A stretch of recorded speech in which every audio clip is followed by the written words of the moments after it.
اعوذ باللہ من الشیطان الرجیم بسم اللہ الرحمن الرحیم رب اشرح لی صدری ویسر لی امری واحلل عقدۃ من لسانی یفقہوا قولی واجعل لی وزیرا من اہلی ربی زدنی علما ربی زدنی علما ربی زدنی علما آمین۔ بسم اللہ الرحمن الرحیم۔ سورہ توبہ آیت نمبر 119 سے آج ہم پڑھیں گے۔ ہم نے کل واقعہ پڑھا حضرت کعب بن مالک رضی اللہ عنہ، حضرت مرارہ بن ربیع رضی اللہ عنہ اور ہلال بن امیہ رضی اللہ عنہ کا۔ وہ کیا سبب تھا جس سے ان کی توبہ قبول ہوئی؟ ایک ریزن کیا تھی؟ واقعہ سنا نا آپ نے؟ جی جی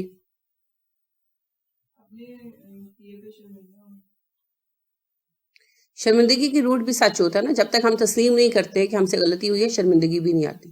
جب تک ہم جھوٹے جواز ڈھونڈتے رہتے ہیں نا، اس نے مجھے کر دیا، اس نے بہکا دیا، اس نے فلاں کرا دیا، تب تک ہمیں شرمندگی بھی نہیں آتی۔ تو سچ، انہوں نے سچ بولا، اور آپ یہ بھی دیکھیں کہ انہیں ان کے قریبیوں نے پریشرائز بھی کیا سچ نہ بولنے پر، اور یہ بھی مد نظر رکھیں کہ وہ قریبی بھی اس وقت صحابہ ہی تھے، یعنی ان میں بھی یہ کمزوری آئی۔ خاندان ایک ایسا بت ہے، وہ اقبال کہتے ہیں نا، خود ہی کا سر نہاں لا الہ الا اللہ، خود ہی ہے تیغ فساں لا الہ الا اللہ، یہ مال و دولت دنیا، یہ رشتہ و پیوند بتان وہم و گماں لا الہ الا اللہ۔ تو یہ واقعی وہ بت ہیں جو انسان کو وہم و گمان میں مبتلا کر دیتے ہیں، اور ہم سوچتے ہیں جی میرا بیٹا، اگر میں اپنے بیٹے کے لیے کچھ نہیں کر کے جاؤں گا تو کیا منہ دکھاؤں گا اسے، اور یہ بھول جاتے ہیں کہ بیٹے نے منہ نہیں دیکھنا کبھی پلٹ کر، اس کی تو اپنی زندگی چل پڑنی ہے۔ کس کے پاس ٹائم ہے؟ آپ کتنی دفعہ اپنے ماں باپ زندہ یا مردہ کو دیکھنے جاتے ہیں؟ ٹائم ہی نہیں ہے، ہر کوئی بزی ہے، سوچتے بھی رہتے ہیں اور نہیں جاتے، اور جب اماں ابا مر جاتے ہیں تو پھر روتے ہیں، میں تو سوچتی رہ گئی، 2 مہینوں سے سوچ رہی تھی اماں کے پاس چکر لگا لوں۔ ڈیفینیٹلی ذمہ داریاں ایسی۔ تو اس سے زیادہ اہم کوشچن یہ ہے کہ اگر میں اپنے بچوں کے لیے کوئی ناجائز کام کرتا ہوں تو میں اللہ کو کیا منہ دکھاؤں گا؟ اور یہ وہ سوال ہے جو ہم بھولے ہوئے ہیں۔ وجہ یہ یقین نہ ہونا کہ اللہ کو منہ دکھانا ہے، اللہ کو فیس کرنا ہے، اٹھایا جانا ہے۔ تو خاندان، نسب، یہ ایک اہم مسئلہ ہے، اور رسول اکرم صلی اللہ علیہ وسلم نے کہا تھا نا، 2 جاہلیتیں میری امت میں سے کبھی ختم نہیں ہوں گی، ایک دوسرے کے نسب میں تان کرنا، اور دوسری اپنے نسب پر فخر جتانا۔ تو آپ بھی آج بھی دیکھ رہے ہیں، بچیاں بن بیاہی بیٹھی ہیں 6 تو خیر ہے، جب تک الائیں رشتہ نہیں ملے گا شادی نہیں کریں گے، جب تک چودھریوں میں رشتہ نہیں ملے گا تب تک شادی نہیں کریں گے۔ عجیب عجیب مسئلے ہیں۔ خیر، تو آپ دیکھیے کہ نسب اور خاندان اور بعض اوقات اپنی سیلف اسٹیم، یہ ہمیں سچ سے ہٹانے کا سبب بنتی ہے۔ بعض اوقات فائدہ بھی ہوتا ہے، ہم اگر جھوٹ بول دیں تو ہمیں کوئی فائدہ مل سکتا ہے۔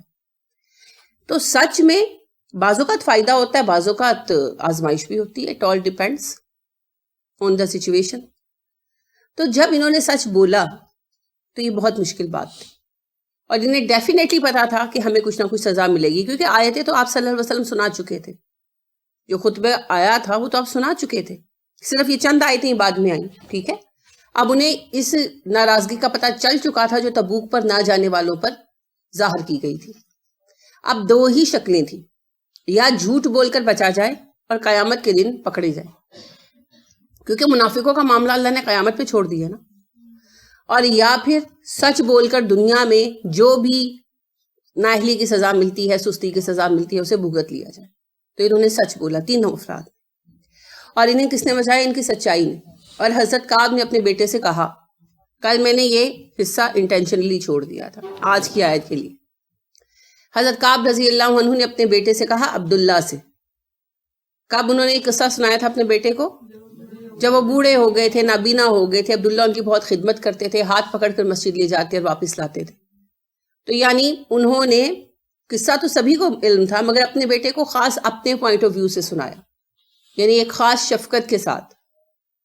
تو انہوں نے کہا بیٹے میں نے اس دن یہ فیصلہ کیا، جب میری توبہ قبول ہوئی نا، تو میں نے اس دن یہ فیصلہ کیا کہ جس صدق کی وجہ سے اللہ نے مجھے معاف کیا اور میری توبہ قبول کی، میں کبھی اس صدق کا ساتھ نہیں چھوڑوں گا، اور آج تک میں نے جانتے بوجھتے ہوئے اپنی زبان سے کوئی غلط بات نہیں نکالی۔ سچائی ایسی چیز ہے، نبی کریم صلی اللہ علیہ وسلم کی حدیث ہے، 4 لفظ ہیں، کیا ہے؟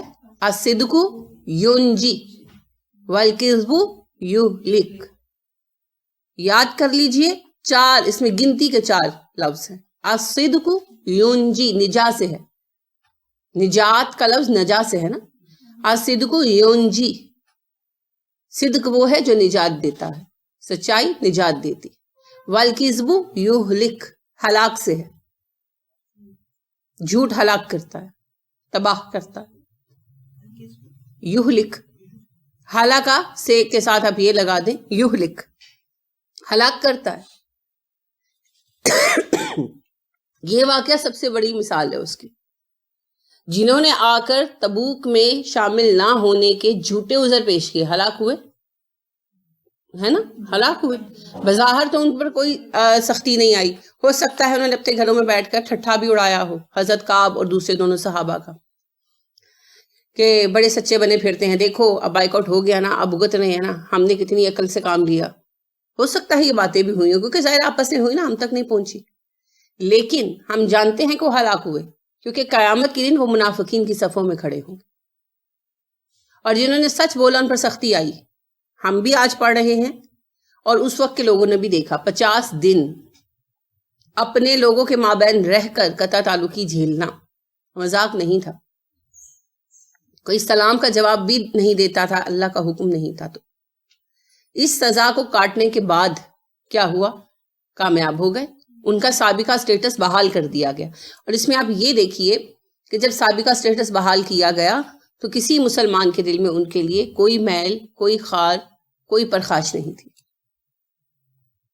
سچائی کی بنا پر جو رشتے بنتے ہیں وہ بھی سچے اور مضبوط ہوتے، ہماری طرح نہیں ہوتے۔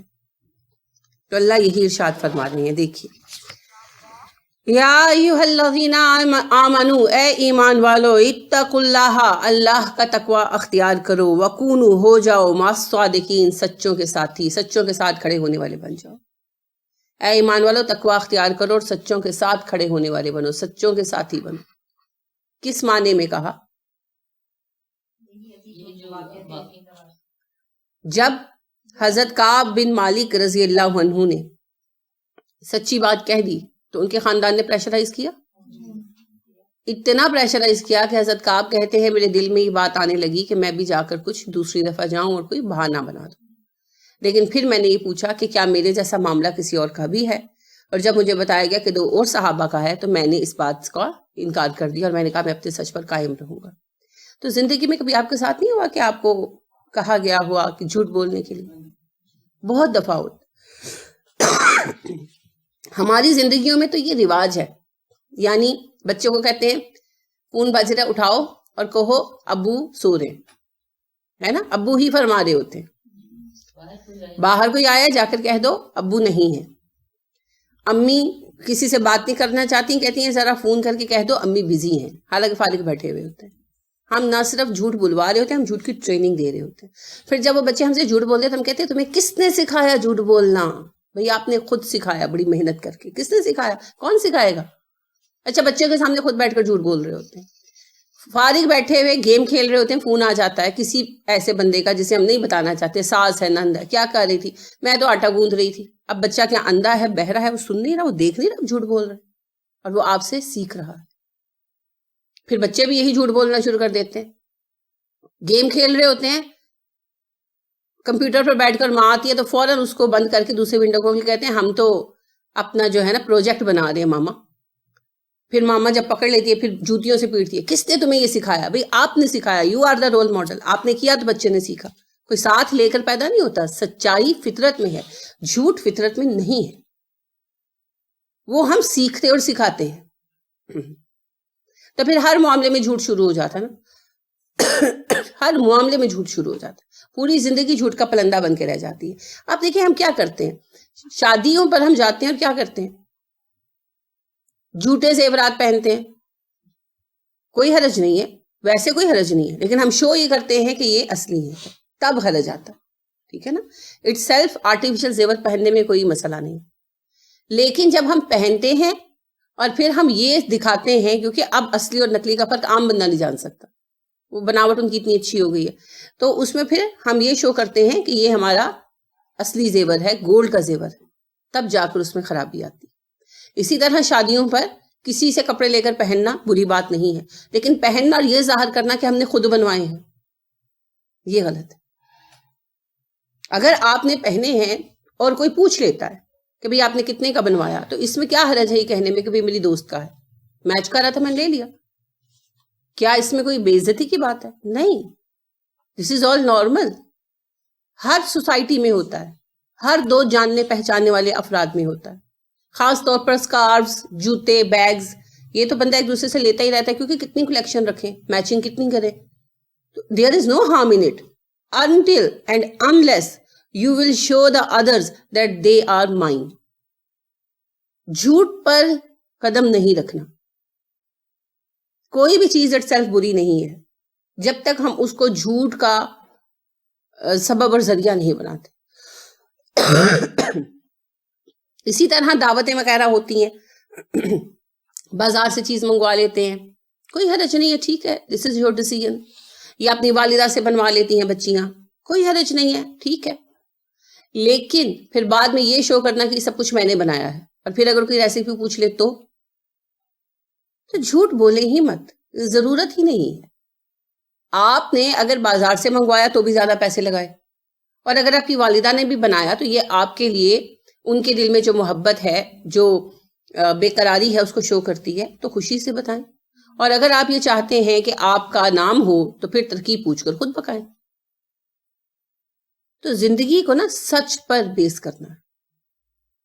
اسی طرح ہم کہیں جاتے ہیں تکلف میں, وہ بھی ہم جھوٹ بولتے ہیں, نہیں جی مجھے تو بھوک نہیں ہے, حالانکہ بھوک لگی ہوتی ہے اور چاہ بھی رہے ہوتے ہیں کہ اگلا اسٹار کر کھلائے.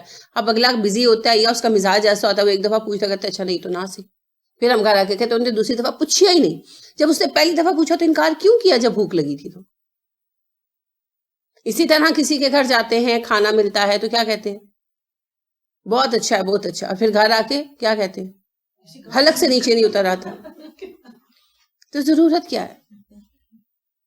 اگر آپ کو کھانا برا لگ رہا ہے خاموشی اختیار کر لیں. نبی کریم صلی اللہ علیہ وسلم یہ کرتے تھے نا. عائشہ صدیقہ رضی اللہ تعالیٰ عنہا نے کہا جب آپ کو کھانا اچھا نہیں لگتا تھا آپ چپ ہو جاتے تھے, آپ کی خاموشی سے ہمیں اندازہ ہو جاتا تھا کہ کھانا اچھا نہیں. اس سے ایک اور بات کیا پتہ چلی کہ جب کھانا اچھا ہوتا تھا آپ تعریف کرتے تھے, کیونکہ ہم عائشہ نے کہا نا خاموشی سے ہمیں اندازہ ہوتا تھا. اس کا مطلب یہ ہے کہ جب کھانا اچھا ہوتا تھا تو آپ تعریف کرتے تھے, حوصلہ افزائی فرماتے تھے, اور جب اچھا نہیں ہوتا تھا تو تنقید نہیں کرتے تھے. تو ہم بھی چپ ہو جائیں. اور اگر آپ یہ ایک اخلاقی حصہ سمجھتے ہیں کہ ہم نے تعریف کر دی, تو اور بہت ساری چیزوں کی آپ تعریف کر سکتے ہیں, گھر کے ڈیکور کی, کھانے کی پریزنٹیشن کی, بہت زیادہ ڈشز بنی ہوئی ہیں تو ٹائم اس نے بہت دیا ہے وغیرہ, تو آپ ان چیزوں کی تعریف کریں. جھوٹ مت بولیں, جھوٹ کہیں پر بھی فائدہ نہیں دیتا, جھوٹی تعریف بھی فائدہ نہیں دیتی. کیونکہ اگر آپ جھوٹی تعریف کر رہے ہو تو سم ٹائم پکانے والے کو بھی پتا ہوتا ہے کہ آج مجھ سے خراب ہو گیا کھانا, تو وہ آپ کو جھوٹ پکڑ لیتے. یہ اور بھی بری بات ہے. پھر ہمیں ایک دوسرے کی جھوٹی تعریفیں کرتے ہیں. جب ہم 6 مہینے بعد ملتے ہیں تم نے ویٹ کم کر لی, حالانکہ ایک رتی کم نہیں ہوا ہوتا, 2-4 رتیاں اور چڑھ گیا ہوتا.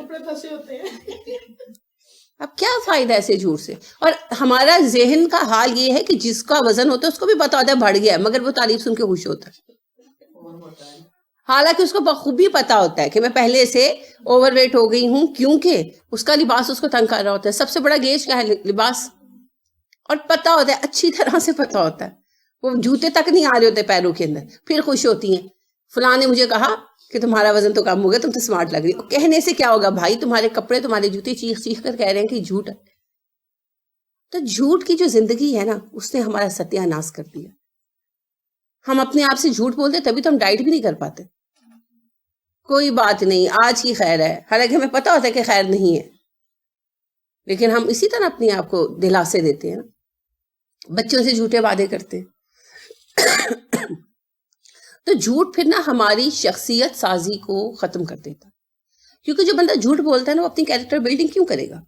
وہ تو جھوٹ بول کر اپنے آپ چھپا لے گا، تو پھر کیریکٹر بلڈنگ کیوں کرے گا؟ جو سچ بولتا ہے اسے فکر ہوگی کہ میرا راز کھل جائے گا اور مجھے شرمندگی ہوگی، تو وہ کیریکٹر بلڈنگ کرے گا. قدرتی بات ہے. دیکھیں جس نے چھپنا ہے سامنے نہیں آنا، اسے کیا ضرورت ہے کہ وہ تیار ہو اپنے آپ کو پریزنٹ کرنے کے لیے، پریزنٹیبل بنائے، اس کو ضرورت نہیں ہے. جس نے محفل میں آنا ہے وہی تیار ہوتا ہے. تو جھوٹ بولنے والا بندہ ایسے ہی ہے جیسے چھپنے والا بندہ. تو وہ اپنے ہر عیب کو قبول کر لیتا ہے اور جھوٹ بول کر لوگوں کو مطمئن کرنے کی کوشش کرتا ہے، چاہے وہ مطمئن ہو یا نہ ہو. یہ کچھ جھوٹ سننے والوں پر بھی منحصر ہوتا ہے، کچھ جھوٹ بولنے والوں پر بھی منحصر ہوتا ہے کہ وہ کتنے اچھے جھوٹ بولنے والے ہیں. تو یہ لوگ ہمیشہ جھوٹ کے سائے میں، جھوٹ کے پردے میں اپنے عیب چھپانے کی کوشش کرتے ہیں ہمیشہ. اس کا قدرتی نتیجہ یہ نکلتا ہے کہ کیریکٹر بلڈنگ نہیں ہو پاتی. جیسے فرض کریں نماز ہی لے لیں. اب ہم ایک گروپ بناتے ہیں، لیٹ سپوز کہ بھئی آپ نے ایک دوسرے کو پوچھنا ہے نماز پڑھی کہ نہیں پڑھی کلاس میں روز آ کر. آپ فرض کریں کہ روز شمسا جھوٹ بول دیتی ہے کہ میں نے پڑھی، نہیں پڑھی جھوٹ بول دیتی ہے. اب آپ نے گھر جا کر چیک تو نہیں نہ کرنا. اس کا نتیجہ کیا نکلے گا؟ شمسا کی کیریکٹر بلڈنگ نہیں ہو پائے گی، ہے نا. اب اس کے آگے ہم چلتے ہیں، ہم کہتے ہیں اچھا چلو فرض نمازوں کی عادت ہو گئی ہے، 6 مہینے پریکٹس کر لی، اب ہم تہجد کا بناتے ہیں. پھر وہی ہوگا. اب ہم سب یہ گمان رکھیں گے کہ یہ تو اب تہجد گزار ہو گئی ہے، لیکن وہ جھوٹ بول رہی ہے. اب اس کا قدرتی نتیجہ کیا نکل رہا ہے؟ شمسا کی کیریکٹر بلڈنگ رک جائے گی. ٹھیک ہے. جو بندہ بھی جھوٹ بولتا ہے اس کی کیریکٹر بلڈنگ رک جاتی ہے. یہ بنیادی نقصان ہوتا ہے.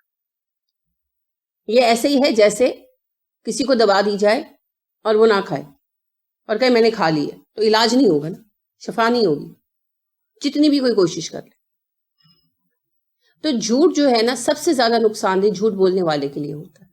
اور پھر وہ جھوٹ بولنے والا ایک بیکار بندہ بن جاتا ہے، اس کا کوئی فائدہ معاشرے کو، سوسائٹی کو، گھر والوں کو نہیں رہتا. اس وجہ سے ناپسند کیا گیا، کیونکہ رسول اکرم صلی اللہ علیہ وسلم نے کہا نا تم میں سب سے اچھا وہ ہے جو دوسروں کے لیے نفع بخش ہے. اب جو جھوٹ بولنے والا ہے اس سے کیا نفع مل رہا ہے؟ اسے کوئی نفع نہیں ملا. فار ایگزامپل آپ کہتے ہیں بھائی تم آٹا گوند دو، بچی کو اپنی کہتے ہیں یا اپنی بہو کو کہتے ہیں، آپ تھوڑی دیر بعد پوچھتے گوند دیا؟ ہاں جی گوند دیا. اب سونے چلے گا. اب آپ جس وقت روٹی پکانے کے لیے آتے ہیں صبح، تو آپ دیکھتے ہیں کہ آٹا نہیں گوندا ہوا. اب اس وقت تو آپ کو خود ہی گوندنا پڑے گا نا، تو آپ کو اس سے کیا نفع حاصل ہوا؟ کوئی بھی اسی طرح کام ہے. اور یہ عام گھروں میں ہوتا ہے، بچیاں جھوٹ بول دیتی اور بعد میں پھر کہتی ہیں کہ ہم بھول گئے تھے، یا پھر وہ کہتی ہیں نہیں کہا نہیں تھا. ان کے اپنا اپنا مزاج ہے نا. جن کو جھوٹ بولنے کی عادت ہوتی ہے وہ ٹوٹلی جھوٹ بول دیتی ہیں. نہیں، نکل جانے کی بات نہیں ہے، وہ نسیان تو زندگی کا حصہ ہے. دیکھیں اگر میں بھول گئی، آپ نے مجھے پوچھا آٹا گوند دیا، تو میں جھوٹ بولنے والی نہیں ہوں، تو میں کہوں گی ہاں میں نے گوند دیا. کہوں گی؟ نہیں کہوں گی. میں کہوں گی بھائی میں بھول گئی، میں نے نہیں گوندا، اور میں انہیں قدموں پر جا کر گوند دوں گی. ٹھیک ہے. اگر میں جواب میں یہ کہہ رہی ہوں کہ ہاں میں نے گوند دیا، تو اس کا مطلب یہ ہے کہ میں بھولی نہیں، میں جھوٹ بول رہی ہوں. دیکھیں نا، اگر آپ نے مجھے ایک کام کہا، کوئی بھی کام کہا، اور میں وہ کام بھول گئی، اب آپ مجھے پوچھتی ہیں کہ آپ نے وہ کام کیا، میں کہتی ہوں مجھے تو یاد ہی نہیں رہا، تو اٹ کا مطلب ہے کہ میں بھول گئی. یہ بائی ڈیفالٹ ہے، اس میں کسی کا کچھ گناہ نہیں ہے. اور اگر میں کہتی ہوں ہاں میں نے کر دیا، اور جان چھڑا کے نکل جاتی ہوں، باہر جانا ہے، مجھے پتا ہے اب میں چلی جاؤں گی، بھگتنا تو اس کو پڑے گا، یا میں سو جاتی ہوں، کچھ بھی ایسا میں کر دیتی ہوں، تو اس کا مطلب یہ ہے کہ میں نے جھوٹ بولا، جانتے بوجھتے ہوئے جھوٹ بولا. یہ تو زیادہ میڈز اس طرح کرتی ہیں کہ وہ فلاں چیز کر دی، ہاں ہاں کرتی ہے، لیکن یہ نہیں ہوتا. میڈز کرتی ہیں اور بچے اپنے کرتے ہیں، اپنوں کے علاوہ بہویں بھی کرتی ہیں. کہ یہ پتہ یہ تربیت پہ ہوتا ہے، یہ رشتوں پہ نہیں ہوتا، یہ افراد پہ ہوتا ہے. جس کی جیسی تربیت ہے وہ اپنے گھروں میں جو دیکھتے ہیں وہی سیکھتے ہیں نا. بچے اسکولوں میں کرتے ہیں، ٹیچرز کہتی ہیں آپ نے فلاں چیز یاد کرنے کو کہی تھی، کر لی؟ جی ٹیچر کر لی. کیا کچھ نہیں ہوتا، کرتوت کھلتے امتحانوں میں. اسی طرح کی اور بہت ساری چھوٹی چھوٹی چیزیں ہوتی ہیں جن پر ہم ایک دوسرے سے ہمیشہ جھوٹ بولتے رہتے ہیں، اور اس کے نتائج زندگی میں کبھی سامنے آتے، کبھی نہیں سامنے آتے. لیکن قدرتی طور پر ہمیں ایک دوسرے سے نفع ملنا بند ہو جاتا ہے. یہ آٹا گوندنا کام کرنا تو چھوٹی باتیں ہیں نا، زندگی کے تمام نفع ختم ہو جاتے ہیں. آپ دیکھیں ایک بچہ نہیں پڑھتا اور آپ سے جھوٹ بولتا ہے میں تو پڑھنے گیا تھا، اور وہ کلاسز بنک کرتا ہے، کھیلتا ہے، اب نتیجہ کیا ہوگا؟ فائنلی فیل ہو جائے گا. اس کی اپنی زندگی بھی فیلئر کا شکار بنے گی، اور وہ والدین کے لیے بھی کیا فروٹفل ثابت ہوگا. جب وہ اپنا آپ نہیں پال پائے گا تو والدین کی کیا خدمت کرے گا؟ تو ایک نکما بیکار بچہ بنے گا تو پھر نفع بخش تو نہ ہوا. تو ہر طرح سے اس سے جو منافع سوسائٹی کو ہونے ہیں، ہر انسان سے منافع ہونا ہوتا ہے سوسائٹی کو. یہ انویسٹمنٹ ہے سوسائٹی کی. ہر بندے کی کیریکٹر بلڈنگ پہ، گرومنگ پہ جو پیسے لگتے ہیں، تعلیم پہ، تربیت پہ، وہ سوسائٹی کی انویسٹمنٹ ہے جو واپس ملتی ہے جب وہ بچے کام کرتے ہیں بڑے ہو کر. تو جب وہ بچے کام نہیں کرتے تو اپنے حصے کا آؤٹ پٹ نہیں دیتے، ان پٹ لے لیتے، تو ظاہری بات ہے نقصان پہنچاتے ہیں. دیکھیے یہ جو کہا گیا نا کہ مسلم لوگ، معاشرے کے لوگ غیر مسلم سوسائٹیز میں نہیں رہیں گے جا کر، اس میں ایک ریزن یہ بھی ہے. کل ہی کسی حوالے سے میں یہ سوچ رہی تھی کہ جب مسلم سوسائٹی سے پڑھ کر، وہاں کے ذرائع لے کر، ٹرینڈ ہو کر، جیسے ہمارے بچے ڈاکٹر انجینئر بنتے ہیں پاکستان میں اور پھر چلے جاتے ہیں جاب کرنے کے لیے آسٹریلیا، کینیڈا، تو اپنا سارا آؤٹ پٹ وہاں دے آتے ہیں، ان پٹ یہاں سے لے جاتے ہیں، تو یہاں والوں کو کیا ملے گا؟ تو پھر آہستہ آہستہ یہاں کیا رہ جائے گا؟ ویسٹیج رہ جائے گا نا، بوڑھے بچے. تو ہر قوم جن پہ انویسٹ کرتی ہے ان سے واپس ملنے کا توقع رکھتی ہے، اور رکھنی بھی چاہیے. یہ سسٹم اسی طرح چلتا ہے. ہر نسل کو قوم پالتی ہے. یہ بھول جائیں کہ آپ اپنے بچوں کو خود پڑھاتے ہیں. کوئی یونیورسٹی آپ کی دی ہوئی فیسوں پہ نہیں چل سکتی. وہ تو 10واں حصہ ہوتی ہے بمشکل جو اخراجات ہوتے ہیں یونیورسٹی کے. حکومت ان کو زمینیں دیتی ہے، ان کو مکانات دیتی ہے، ان کو بجلی کے بلوں میں سبسڈی دیتی ہے، ہر طرف سے ان کو آزادیاں دیتی ہے، تب جا کر وہ ایک یونیورسٹی چلتی ہے. تو جتنی آسانیاں حکومت دے رہی ہوتی ہے، کہاں سے دے رہی ہوتی ہے؟ ہمارے ٹیکس میں سے دے رہی ہوتی ہے. تو ہر یونیورسٹی کے، ہر ادارے کے چلنے میں ہم سب کے خون پسینے کی کمائی شامل ہے. تو پوری قوم مل کر ایک بچے کو جو بھی وہ بنتا ہے وہ بناتی ہے. اب جس وقت اس کے کام کرنے کا ٹائم آتا ہے وہ ہمیں چھوڑ کر دوسروں کے پاس چلا جاتا ہے. یہ بھی دھوکہ ہے. اور ایک اور دھوکہ یہ ہے کہ وہ جاتا ہے پڑھنے اور پڑھتا نہیں ہے، اور اپنا سارا ٹائم ضائع کرتا ہے، کھیلوں میں لگا رہتا ہے، ادھر ادھر لگا رہتا ہے، جو بھی ہے عشق و عاشقی میں لگا رہتا ہے، اپنے اپنے مسئلے ہیں. اور فائنلی جس وقت امتحان کا ٹائم آتا ہے وہ فیل ہو جاتا ہے، ناکام ہو جاتا ہے. تو وہ خود تو ناکام ہوا اس نے پوری قوم کو دھوکہ دیا. یہ بھی جھوٹ ہے. جھوٹ صرف زبان سے نہیں بولا جاتا، عمل بھی تو جھوٹ ہوتا ہے نا. تو اس طرح وہ پوری قوم کو نقصان پہنچاتا ہے، اور خاص طور پر ڈائریکٹ ریلیٹیوز کو. اب ان سب کو جو اس سے امیدیں ہیں، جو اس پر توقعات ہیں، سب ٹوٹتی ہیں اور وہ سب ہرٹ ہوتے ہیں. تو یہ سارا نقصان جو ہے پھر کس کا ہے؟ جھوٹ کا. وہ جو گھر بولتا ہے میں نے تو یہ پڑھا، میں نے تو یہ کیا، جھوٹے اپنے جو ہے نا وہ رزلٹ کارڈ بھی لا کے دکھا دیتے ہیں بچے.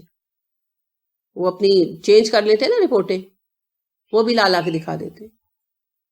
بڑے ہو جاتے ہیں، سیانے ہو جاتے ہیں. تو اس جھوٹ کی وجہ سے پھر یہ مصیبت آتی ہے قوم. اور رفتہ رفتہ جب یہ چیزیں ٹرینڈ بن جاتی ہیں تو پوری قوم کا نقصان ہونے لگتا ہے، جیسے آج ہمارا ہو رہا ہے. اسی طرح آپ دیکھیں نوکریوں کے معاملے میں کیا ہوتا ہے، ایڈورٹیزمنٹ دیے جاتے ہیں اور بعد میں سلیکشن کسی کی نہیں کی جاتی. کہا جاتا ہے وہ جی پہلے فیصلہ ہو گیا ہوا ہے. ہوتا ہے نا یہ بھی تو جھوٹ ہے. یعنی کہاں پوری زندگی میں ہم جتنے بھی گناہوں کو دیکھتے ہیں نا، ان کا انحصار، ان کی بنیاد جھوٹ ہی پر ہے. چاہے وہ مذہبی دھوکہ بازی ہو، چاہے وہ سیاسی جھوٹ ہو، چاہے وہ ایک دوسرے کے ساتھ دغا ہو. جھوٹ کے بغیر کوئی بھی جرم سر انجام نہیں پا سکتا. تو جھوٹ بول کر ہی جرائم کی بنیاد رکھی جاتی ہے. اسی لیے نبی کریم صلی اللہ علیہ وسلم نے فرمایا الصدق ینجی والکذب یہلک. جھوٹ ہلاک کر دیتا ہے، سچائی نجات دے دیتی. رسول اکرم صلی اللہ علیہ وسلم نے ارشاد فرمایا جب کوئی شخص جھوٹ بولتا ہے تو جھوٹ کی بدبو سے فرشتے اس سے 40 میل دور چلے جاتے. یعنی اتنی اسمیل ہوتی ہے جھوٹ کی. اور آپ صلی اللہ علیہ وسلم نے یہ بھی ارشاد فرمایا جب کوئی شخص جھوٹ بولتا رہتا ہے تو رفتہ رفتہ وہ زمین والوں میں جھوٹا مشہور ہو جاتا ہے، اور پھر رفتہ رفتہ وہ آسمان والوں میں بھی جھوٹا مشہور ہو جاتا ہے. کیسے؟ فرشتے جو ہے نا آتے ہیں نا روز ہمارے پاس، تو وہ پھر سن کر وہ بھی جان جاتے ہیں. ہمارے تذکرے نوٹ کر کے، جیسے ہم ایک دوسرے سے ملتے ہیں نا، فرشتے بھی ملتے ہیں. وہ بھی ایک لیونگ باڈیز ہیں، مخلوق ہیں وہ بھی، تو وہ بھی ایک دوسرے سے باتیں کرتے ہیں. تو وہ بھی رفتہ رفتہ جان جاتے ہیں، فرشتوں میں بھی مشہور ہو جاتا ہے. یعنی جو میرا لکھنے والا ہے اعمال، فرشتوں کا ایک ظاہر ہے 2 کا سیٹ ایک دفعہ ہوتا ہے، 2 کا سیٹ ایک دفعہ ہوتا ہے. اگر انہیں پتہ چل جائے کہ میں جھوٹی ہوں تو پھر وہ آہستہ آہستہ افراد میں مشہور ہو جاتا ہے، ان کو بھی پتہ چل جاتا ہے، وہ بھی رفتہ رفتہ تذکرہ کرتے ہیں، اور پھر فرشتوں میں بھی پھیل جاتا ہے کہ یہ جھوٹی ہے. تو پھر اللہ کے نبی صلی اللہ علیہ وسلم فرماتے ہیں پھر وہ وقت آتا ہے جب اللہ کے ہاں اس کو جھوٹا لکھ لیا جاتا ہے، کاذب لکھ لیا جاتا ہے. تو جھوٹ سے کوئی فائدہ حاصل نہیں ہو سکتا. وقتی طور پر لگتا ضرور ہے کہ ہو سکتا ہے، لیکن ہوتا نہیں ہے. اول تو دنیا میں ہی اس کے نتائج سامنے آ جاتے ہیں. آپ جانتے ہیں، آپ خود بھی کسی نہ کسی کے بارے میں یہ رائے رکھتے ہوں گے، کس کی بات کو کوئی اہمیت نہیں تو جھوٹ بولتی ہے یا بولتا ہے، ہوتا ہے نا. تو دنیا میں بھی اندازہ ہو جاتا ہے، لہٰذا اس بندے کی بات ایک خاص عرصے کے بعد بے اثر ہو جاتی ہے. جتنا گند ڈال سکتا ہے نا وہ ڈال لیتا ہے ایک لمٹ تک، اس کے بعد لوگوں کو اندازہ ہو جاتا ہے یہ جھوٹ بولتا ہے، اور لوگ اس کی بات پر کان دھرنا چھوڑ دیتے ہیں. لیکن فرض کریں کہ دنیا میں اگر کسی کی بات رہ بھی جائے تو آخرت میں نہیں رہ سکتی. حالانکہ رہتی کسی کی نہیں. عبداللہ بن ابی کو آخر تک نبی کریم صلی اللہ علیہ وسلم نے نبھا دیا، مگر کیا اس کا جھوٹ کھلا نہیں تھا؟ کھل گیا تھا نا. افق کے معاملے کے بعد ہی صحابہ نے ہاتھ اٹھا لیے تھے. لہٰذا انس بیان کرتے ہیں نا کہ رسول اکرم صلی اللہ علیہ وسلم جب خطبہ دینے کے لیے مسجد میں آتے تھے تو عبداللہ بن ابی آپ کے آنے سے پہلے کھڑا ہو جاتا تھا اور کہتا تھا لوگوں یہ اللہ کے رسول ہیں، ان کی بات توجہ سے سنو. اس میں بھی اس بدبخت کی چال تھی. مجھے اس کی کمینگی بے حیرت ہوتی ہے، کیونکہ وہ یہ کہتا شو کرتا تھا کہ میں آپ کی تصدیق کروں گا تو لوگ آپ کی بات زیادہ سنیں گے. حالانکہ اس بدبخت کی کوئی ضرورت نہیں تھی نبی کریم صلی اللہ علیہ وسلم کو، مگر آپ کا حلم ایسا تھا کہ آپ نے کبھی اس کو ٹوکا نہیں. تو جب افق کا معاملے کی آیات اتر آئی اس کے بعد جب نبی صلی اللہ علیہ وسلم جمعے کا خطبہ دینے کے لیے جو نیکسٹ جمعہ آیا نکلے تو عبداللہ بن ابی کھڑا ہوا تو لوگوں نے اسے کھینچ کر اور دبا کر بٹھا دیا. دبانے سے کیا مراد ہے؟ کندھوں پر ہاتھ رکھ اس کو دبایا، بٹھا دیا، اور کہنے لگے کہ تم نے جو کچھ کیا ہمیں پتا نہیں ہے کیا؟ چپ کر کے بیٹھو، تمہارے بولنے کی ضرورت نہیں ہے. تو پھر وہ غصے میں مسجد سے باہر نکلنے لگا یہ کہتے ہوئے کہ لو بھلائی کا زمانہ ہی نہیں ہے، میں تو ان کی مدد ہی کر رہا تھا. تو آگے سے ایک دوسرے صحابی جس کو جانتے تھے اس کو واپس پلٹا کے لیا اور کہنے لگے کہ بدبخت، اللہ کے نبی صلی اللہ علیہ وسلم سے معافی مانگ لے، وہ تیرے لیے دعائیں خیر کریں گے. تو کیا کہا تھا اس نے؟ مجھے اس کی دعا کی ضرورت نہیں ہے. تو نفاق کی بنیاد میں پھر کیا ہے؟ جھوٹ. سچ مان لیتے نا، جیسے رسول اکرم صلی اللہ علیہ وسلم سے دشمنی تھی نا تو اس پر قائم رہتا تو شاید نجات کبھی پائی جاتا کہ آپ صلی اللہ علیہ وسلم اس کے لیے دعا کرتے اور صحابہ اس کے مطابق اس کو ٹریٹ کرتے تو عین ممکن تھا کہ دل سے قائل ہو ہی جاتے. لیکن وہ تو لبادہ اوڑھ کر بیٹھ گیا نا آپ کے پیروں ہونے کا، آپ کے امتی ہونے کا، تو صحابہ مطمئن ہو گئے. لہٰذا ان کی بھی ویسی توجہ نہیں رہی اس پر. قدرتی بات ہے، ایک بندہ بیماری سے صحت یاب ہو جائے تو پھر سٹاف اس پر ویسی توجہ نہیں دیتا، بھئی ٹھیک ہو گیا. جیسے نئی بات پاس ایک شخص ہے تو مجھے زنا کی عادت ہے، بعد میں کچھ بھی دعا کی میں پھر اس کی عادت چھوٹ گئی. بالکل. منافق بھی آئے تھے ایک، انہوں نے آ کر کہا اللہ کے نبی صلی اللہ علیہ وسلم میرے دل میں ایمان نہیں ٹکتا، ایک طرف سے آتا ہے ایک طرف سے نکل جاتا ہے. آپ صلی اللہ علیہ وسلم نے اس کے لیے دعا کی تو ان کو دل کی کیفیت کی تبدیلی کا اسی وقت احساس ہوا اور انہوں نے کہا اللہ کے نبی صلی اللہ علیہ وسلم آپ کی دعا کی بدولت میں دل کی کیفیت چینج ہوئی. اس سے پہلے آپ سے زیادہ قابل نفرت میرے لیے کوئی نہیں تھا اور اب آپ میرے لیے محبوب ترین شخصیت ہے. آپ مجھے اجازت دیتے میں باقی منافقوں کے نام بتاؤں؟ آپ نے فرمایا نہیں، رہنے دو. اگر وہ ہمارے پاس آئیں گے ہم ان کے لیے دعائیں خیر کریں گے، نہیں تو ان کا معاملہ اللہ کی طرف ہے. یہاں سے ایک سبق کیا ملتا ہے؟ منافقوں کی ٹو میں نہیں رہنا. یہ احکامات اس لیے دیے گئے ہیں کہ جب منافقوں سے واسطہ پڑے نیچرلی تو پھر ہمیں کیا کرنا ہے. ٹھیک ہے، یہ احکامات اس لیے نہیں دیے گئے کہ ایک جو ہے آپ سٹیکر آتے ہیں پکڑے ڈھونڈتے پھرے کون ملے تو اس پر منافق کا ٹھپا لگاؤں. یہ اس لیے نہیں ہے، یہ اس لیے ہے کہ قدرتی طور پر واسطہ تو پڑے گا. کالی بھیڑیں تو ہوں گی نا، تو جب ان سے واسطہ پڑے تو ہم کیا رویہ اختیار کریں کہ ان سے نمٹ سکیں. بس یہ اس لیے. اور دوسرا اہم مقصد یہ ہے کہ ہم اپنے آپ کو چیک کرتے رہیں یہ مرض ہمیں تو نہیں لگ گیا.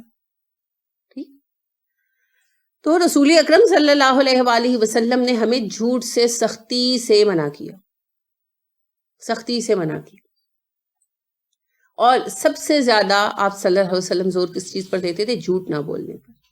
لہٰذا انس کہتے ہیں ہم ایک محفل میں بیٹھے تھے نبی کریم صلی اللہ علیہ وسلم کے ساتھ، آپ ٹیک لگائے بیٹھے تھے اطمینان سے، تو باتیں کر رہے تھے تو آپ نے ہمیں کچھ باتوں سے منع کیا اور پھر آپ نے فرمایا اجتنبوا قول الزور، جھوٹی بات سے اجتناب کرو. اور جب یہ کہا تو انس کہتے ہیں ہم سیدھے ہو کر بیٹھ گئے، یعنی اطمینان سے آپ جو ہے اٹینشن کیفیت میں آ گئے. اور آپ نے اپنی انگلی کھڑی کرتے ہوئے زور دیتے ہوئے آپ کرتے تھے، کہنا شروع کیا یہی جملہ بار بار، اجتنبوا قول الزوری، اجتنبوا قول الزوری، جھوٹی بات سے بچو، جھوٹی بات سے بچو. اور یہ بات اتنی دفعہ کہی کہ انس کہتے ہیں صحابہ دل میں خیال کرنے لگے کہ کاش آپ چپ ہو جاتے. اتنی دفعہ کہی. حالانکہ سٹریس بھی دینا ہوتا تھا کسی بات پر تو آپ کتنی دفعہ کہتے تھے؟ صرف 3 دفعہ. لیکن آپ نے یہ بات اتنی دفعہ کہی کہ صحابہ کے متعلق انس کہتے ہیں وہ خواہش کرنے لگے دل میں. خود انس کے بھی دل میں آئی ہوگی، لیکن انس بچے تھے، انہوں نے اپنا حوالہ نہیں دوسروں کا حوالہ دیا، کہ صحابہ دل میں یہ خواہش کرنے لگے کہ کاش آپ صلی اللہ علیہ وسلم چپ ہو جاتے اور مزید یہ بات نہ دہراتے. اور آپ صلی اللہ علیہ وسلم کو اس قدر شدت کے ساتھ اس بات کا احساس تھا. جھوٹ 2 طرح کے ہوتے ہیں، ایک جو زبان سے بولا جاتا ہے اور ایک جو قول و فعل کا فرق ہے، وہ بھی تو جھوٹ ہے نا. تو آپ صلی اللہ علیہ وآلہ وسلم کو اس چیز کا اتنا احساس رہتا تھا کہ معروف واقعہ ہے کہ ایک خاتون آپ کے پاس آئیں اپنا بچہ لے کر اور کہنے لگی یہ میٹھا بہت کھاتا ہے. تو آپ صلی اللہ علیہ وسلم نے فرمایا کل لائیے گا. تو اگلے دن آئے تو آپ صلی اللہ علیہ وسلم نے کہا بیٹی اتنا میٹھا نہیں کھانا چاہیے، اچھا نہیں ہوتا صحت کے لیے. تو وہ خاتون حیران ہوئی، نے کہا اللہ کے نبی صلی اللہ علیہ وسلم یہ بات تو آپ کل بھی کہہ سکتے تھے. آپ نے کہا ہاں لیکن میں خود گڑ کھا کے بیٹھا تھا. حالانکہ آپ ہر وقت تو نہیں کھاتے تھے، لیکن آپ نے اس بات کو بھی احتیاط کے طور پر لیا کہ میرے قول اور میرے فعل میں تضاد نہ ہو جائے. اسی طرح آپ صلی اللہ علیہ وسلم ام سلیم کے پاس تھے تو انہوں نے اپنے چھوٹے بچے کو آواز دی، ادھر آؤ، میں تمہیں بلا رہی تھی، وہ آ نہیں رہا تھا، جیسے بچے نہیں سنتے. تو کہنے لگی اچھا میرے پاس آؤ، میں تمہیں کچھ دوں گی. تو آپ صلی اللہ علیہ وسلم نے فرمایا کہ آپ ان کو کچھ دیں گی؟ تو کہنے لگی جی اللہ کے نبی صلی اللہ علیہ وسلم میرے پاس یہ کھجور ہے، یہ دوں گی. آپ نے کہا اگر آپ نے یہ کھجور نہ دینا ہوتی تو آپ کا ایک جھوٹ لکھا جاتا. تو جھوٹ مذاق میں بھی جھوٹ ہے، ٹھیک ہے. اور بچے کی جھوٹ سے کوئی واقفیت نہیں ہوتی. بچے سچے ہوتے ہیں نا، ان کی جھوٹ سے کوئی واقفیت نہیں ہوتی. اسی لیے وہ آپ کے منہ پر کہہ دیتے ہیں تم مجھے اچھی نہیں لگتی، ہوتا ہے نا، یہ دادا گندے ہیں، ماما ایسی ہیں، صاف کہہ دیتے ہیں. اچھا جھگڑا ہوتا ہے تو سب کے بیچ میں کہہ دیتے ہیں ماما بابا تو لڑتے رہتے ہیں، ہوتا ہے نا، سچے ہوتے ہیں. جھوٹ انہیں ہم سکھاتے ہیں، ہم ان کو یہ ساری چیزیں اپنے انداز سے، اپنے ایکشن سے، اعمال سے ٹیچ کرتے ہیں، وہ اپنے ساتھ لے کر نہیں آتے. تو زندگی میں جھوٹ کو چننا نہیں چاہیے، اس لیے کہ وہ آپ کو کبھی بھی خیر نہیں دے سکتا، کبھی بھی خیر نہیں آ سکتی، جھوٹ سے کبھی خیر نہیں آ سکتی. ایک چیز اور دیکھیں، صدق اور صدقہ ایک ہی روٹ ہے. تو صدقہ کیا کرتا ہے؟ گناہوں کو کھا جاتا ہے نا، پاک کر دیتا ہے. تو سچ کیا کرتا ہے؟ برائیوں سے پاک کر دیتا ہے. وہی اس میں بھی کوالٹی ہے. لیکن صدقہ دینے کے لیے بھی تکلیف اٹھانی پڑتی ہے. کیسے؟ مال دینا پڑتا ہے نا، اپنی جیب سے مال نکال کے دینا پڑتا ہے. اور یہ بہت بڑا مسئلہ ہے. مال کی محبت فطرت میں ہے، اور صدق بھی مشکل ہے. کیوں؟ اپنے نفس پر قابو پانا پڑتا ہے. دونوں میں ایک ہی چیز ہے، صدقہ اور صدق، دونوں کا نتائج بھی یکساں ہے. صدقہ ہمارے اعمال کی خرابیوں کو کھا جاتا ہے اور صدق ہمارے کردار کی خرابیوں کو کھا جاتا ہے. صدقہ ہمارے اعمال کو سنوار دیتا ہے اور صدق ہمارے کردار کو سنوار دیتا ہے. اور دونوں کے کرنے میں ایک ہی رکاوٹ ہے، نفس کو قابو میں رکھنا. مال دینے کے لیے بھی نفس قابو میں ہونا چاہیے، نفس قابو میں ہوگا تو مال دیں گے. اور سچ بولنے کے لیے بھی نفس پر قابو ہونا چاہیے. اگر اتنا ہمارے اندر ڈسپلن ہے کہ ہم اپنی غلطی پر ڈانٹ سن سکیں، پڑ جاتی ہے بعض اوقات. اب یہ تو ہر کسی کا اپنا مزاج ہے، کوئی غلطی نظر انداز کر دیتا ہے اور کوئی جو ہے وہ پیچھے پڑ جاتا ہے. ڈانٹے ڈپتے بغیر چین نہیں آتا. وہ ماں بھی ہو سکتی ہے سگی. میری والدہ اللہ جنت عطا فرمائے سخت مزاج خاتون تھی کاموں کے ڈسپلن کے معاملے. تو اگر ڈسپلن جو گھر کا تھا اس کے خلاف ورزی ہوتی تھی تو ڈانٹ پڑے بغیر چین نہیں آتا تھا میری والدہ کو. یعنی ایون کہ اگر کسی کو ہم آگے پیچھے بہنیں کر دیتی تھی نا کہ چلو دوسرے نے بتا دیا کہ ایسا نہیں ہوا یا کچھ بھی، تو جب تک میری والدہ موقع کی طاق میں رہتی تھی کب ہاتھ چڑھتا ہے. تو اپنا اپنا مزاج ہوتا ہے. اور بعض جیسے ساسیں بھی حلیم الطبع ہوتی ہیں، کہتی ہیں اچھا چلو چھوڑو، نہیں تو نہ سے، اٹس اوکے. تو یہ بات ماحول اور حالات پر بھی ڈیپینڈ کرتی ہے. یعنی بعض سچویشن ایسی ہوتی ہے کہ نقصان دوسروں کے سامنے بے عزتی ہو جاتی ہے، یہ نقصان بڑا ہو جاتا ہے، تو بات فورگو کرنے کی نہیں ہوتی. جیسے فرض کریں کہ مہمان آ رہے ہیں اور کوئی کام کسی نے نہیں کیا اور کچھ، اپنی غلطی بے شک تسلیم کر لی، مگر اب مہمانوں کے آنے پر جو دقت ہوئی تو پھر ڈانٹ تو پڑے گی اور بعض اوقات گھر کے ہی لوگ ہوتے ہیں تو کہا جاتا ہے اچھا چلو چھوڑو کیا ہو گیا، بڑا کوئی یہاں پر آیا ہوا تھا. تو بعض اوقات ماحول ایسا ہوتا ہے کہ ڈانٹ پڑتی ہی پڑتی ہے، بعض اوقات سامنے والا فرد ایسا ہوتا ہے کہ ہمیں پتہ ہوتا ہے کہ ڈانٹ تو